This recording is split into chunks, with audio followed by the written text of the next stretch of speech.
Welcome back to part 3 of this trunnion build series. In this part I'm gonna work on the Servo bracket that's gonna mount it on the side of the trunnion base, and I'm gonna make the junction box that will cover the servo and which has the connectors inside to power up the trunnion. The first part I'm gonna make is this bracket made out of this piece of aluminum 6082. There's not gonna be a lot of material left over when it's finished, so it's gonna be an interesting part.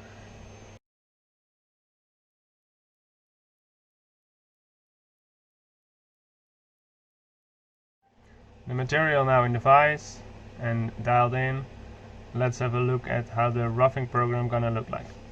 First I'm gonna rough out the outside. I'm gonna do that in 2 steps because my end mill has only a 30mm fluid length and the part is 35mm tall. So the second half I have a little bit bigger stock to leave so the shank wouldn't rub to the top part. Then I want to finish the outside contour with my longer fluid end mill while the part is still rigid, so I don't get cheddar marks on the outside. And after that I will 3D rough the inside. On this roughing operation I want to use all the coolant I have to make sure that the chips will get outside these deep pockets. Let's see how it goes. I think it's gonna be some fun machining.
Whoa, that went fast. Seems like smoke is now starting to get an issue with this higher removal rate.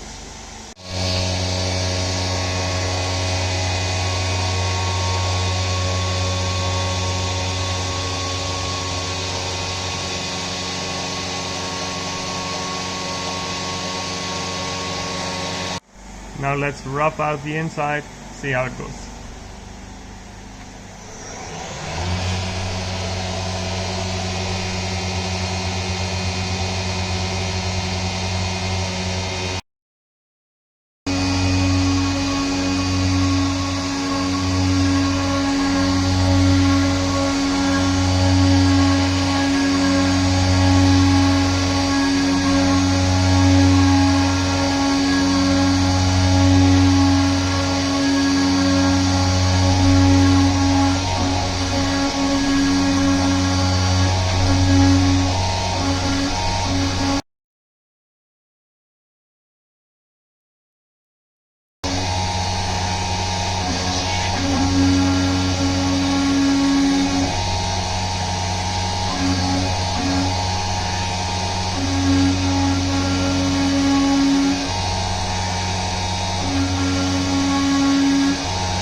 Well, that went pretty fast.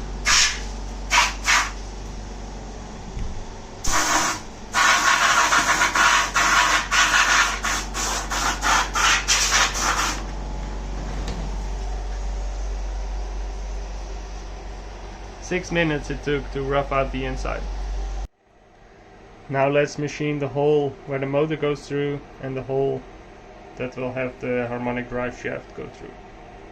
Once those holes are in, the coolant can also escape, and then start work on the finishing on the inside.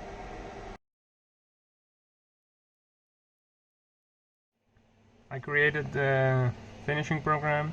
First I'm gonna roughly finish the inside, then finish the pocket in 2 steps with a little offset from the sides, then finish all the sides with like 0.05 of a millimeter higher than the bottom and all the way to the sides, so you won't leave a mark on the bottom.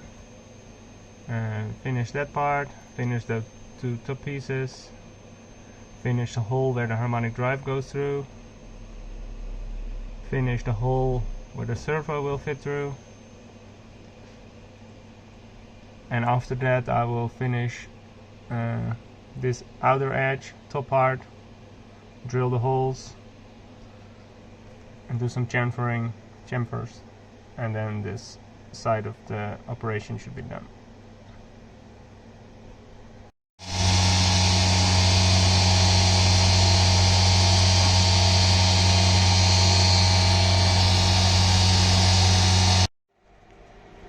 Most of the parts have now been finished out. Unfortunately the battery of the GoPro went bad on me. As I already thought, is that there is some cheddar marks on the inside, especially on this side. That's why I first finished the outside before I start roughing the inside. So the outside of the part looks good, but there on the inside there is some small cheddar marks. Now let's finish this hole around where the cover plate will fit inside, drill the holes, mill the chamfer where cables will go through, and then chamfer everything.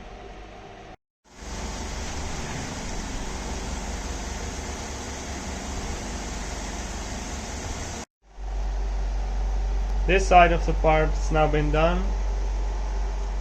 Now I have to flip it around. I'm gonna clamp it on this side, not put too many pressure on it, and then slowly face off the rest of the stock, put a chamfer around it, and then this part should be done.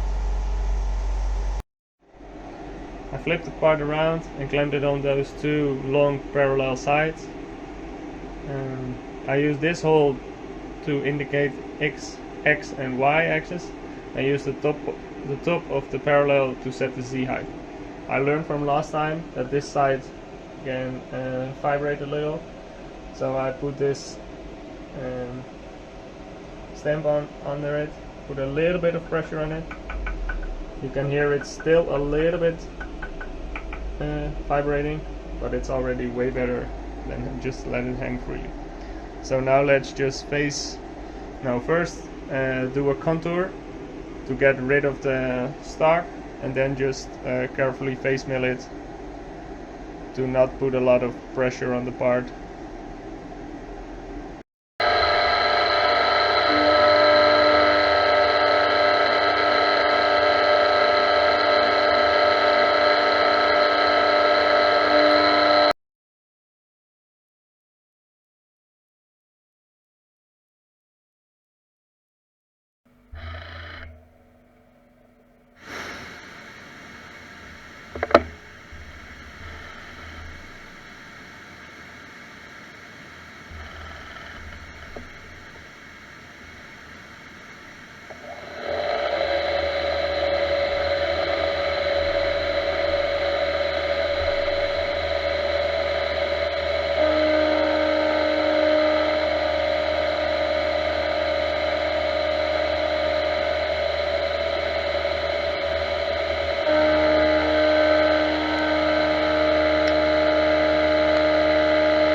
up to seems to turn out pretty damn good.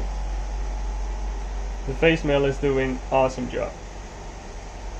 Now let's get it out of ice, step the holes, and let's mount it to the base and mount the servo, and let's see how it's gonna fit.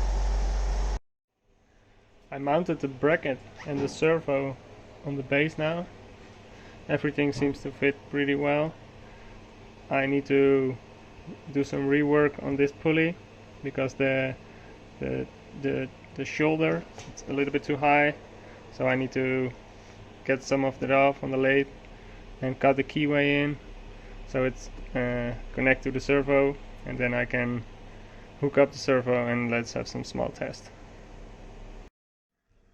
The servo and the pulley have now been put inside, and I just quickly hooked up the servo to the drive and using the software to control the servo. It's now running, but the servo is not strong enough. I thought this small servo should do the trick, since there's going to be a huge reduction in the harmonic drive, but it seems like the servo is not strong enough to rotate the harmonic drive itself. At this low RPM, the servo is already at 100% load. It can go up to 200 or 300%, but not for a long time. So if I increase the speed, the driver will alarm out in like 5 to 10 seconds. So I guess I have to reduce the gear ratio from this pulley to the harmonic drive, make it now it's 1:1. I'm gonna try to make it 1:2, so the servo has to do half of the work. It's gonna lose some speed, but better than not have it work at all. So I'm gonna order a new pulley and a new belt and see how it works. The new pulley and belt have arrived 1 week later, so I need to machine a hole inside, make a new keyway, and then see how this is gonna work. I found this belt and pulley dimensions that it can still fit inside the same housing with almost the same center to center distance, so I don't have to redo this part. So let's machine it up and see how it goes. The smaller pulley has now been installed and it works flawless. At the highest RPM, 3000 of the servo, the load is not it's just around 100%. So let's turn it on.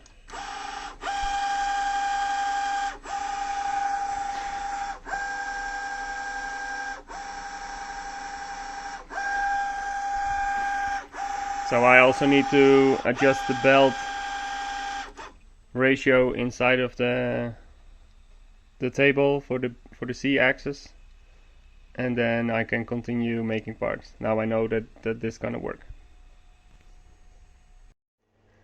It's time to make the second part for this video. It's gonna be the cover for the motor of the B-axis. It's gonna look like this. So again, enough material to remove. This week the enclosure of the camera that was inside the machine, it broke. I think the coolant make the plastic brittle, and the clip that covered the camera broke, so no more footage from inside of the machine. I will just make some short videos from outside.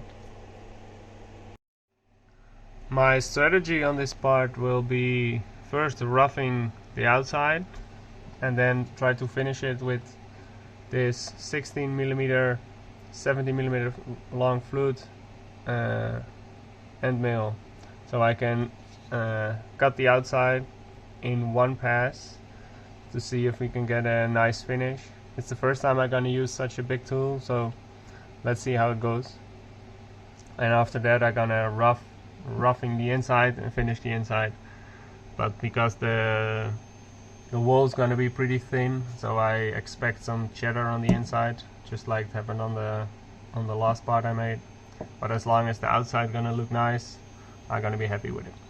So let's rough it out the outside and see how the finishing gonna go.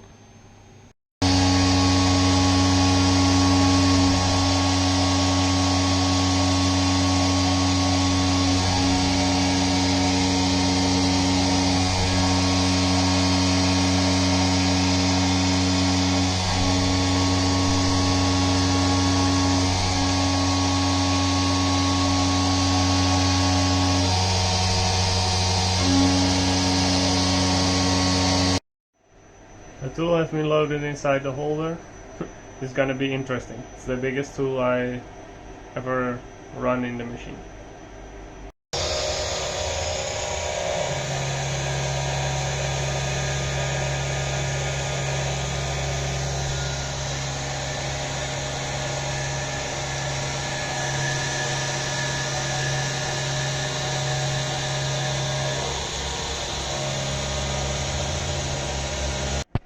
The finish turned out pretty good, so I think I'm gonna use this tool more often to do high depth finishes. So now let's rough out the inside. First I'm gonna use the shorter tool to rough out the first 30mm and then go back to the longer tool to do the bottom work.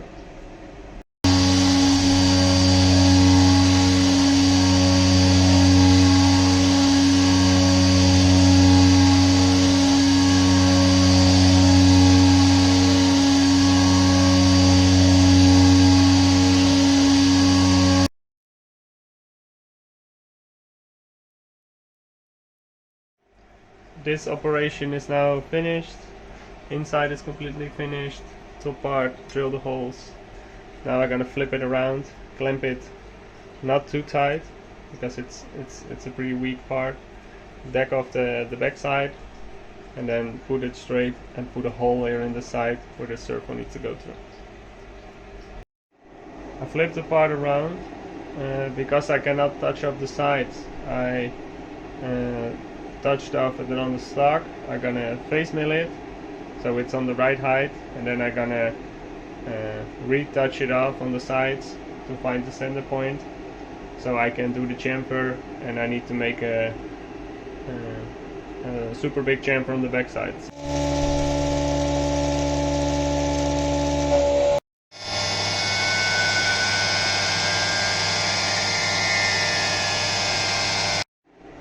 I had some serious chatter issues when facing this top part. It's quite as expected, since it's only 2mm thick with a wide crossspan. So I used a 10mm end mill to just make small stabs. Well, it still looks fine now. So I retouched off the sides. Now I'm gonna 3D rough this part out and then 3D mill it with a bull nose end mill to make a super big chamfer here on the back side.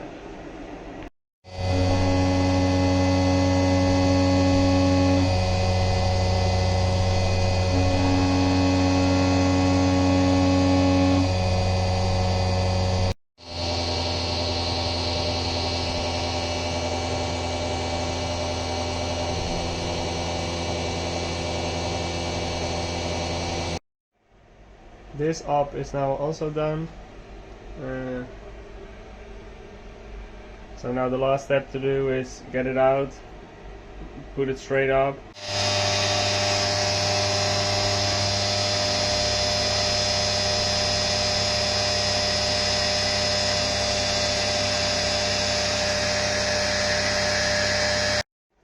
This part now finished. I'm gonna thread the holes and let's mount it to the trunnion. The cover has now been mounted. Everything seems to fit pretty well. It's really starting to look like something real now. So next step gonna be the biggest part, which probably gonna be covered in just one part of the video series. So I'm already looking forward to make it. Now I first need to finish the design details and adjust the belt pulleys inside with the new ratio. Thanks for watching again, and see you guys back in part 4.